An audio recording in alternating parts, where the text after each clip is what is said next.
Thank you, Mr. President.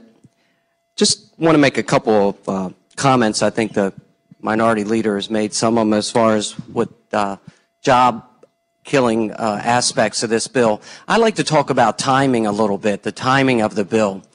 You know, there's been some studies out of the University of Maryland that for a three-person family, it just takes about $67,000 a year as a basic salary just to meet their annual monthly budget. And what we've done here, and you have to think about this in the scheme of what we're doing as far as increasing housing costs in Maryland, when we look at some of the actions we're taking from the planning aspect, those costs have gone up. We talk about the increase in the gasoline costs, not even before we touch it. But there are already reports that the increase in the tax and the cost of energy to Marylanders has a chance to stymie and slow the recovery from this great recession.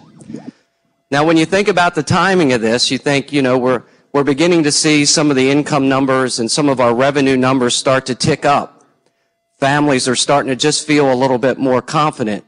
Farmers up in my district are getting better commodity prices. But you know, you can't create public policy that stymies that.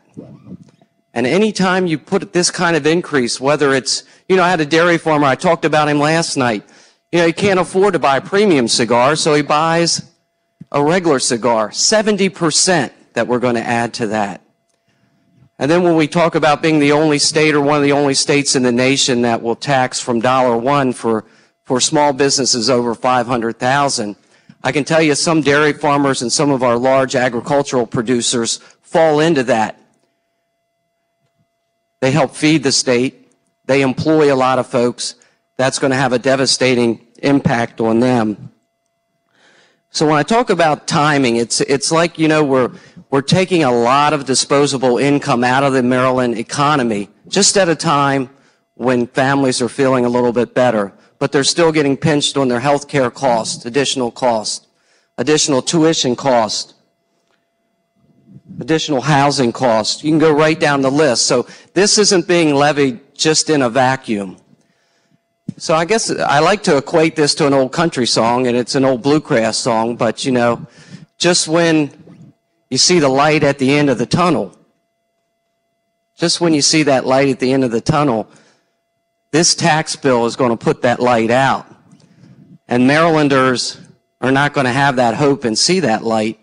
All they're going to hear is the Maryland tax train coming down the track. And we shouldn't put that light out.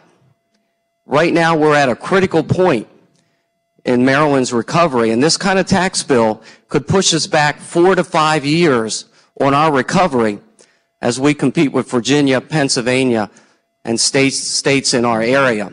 So think about that in the context of where we are geographically, where our nation is as far as recovery, and where Maryland families, I'm talking about a basic working family that's going month to month, you just made that a little bit harder if you give this bill a green vote. Thank you, Mr. President. Thank you, Senator. All right.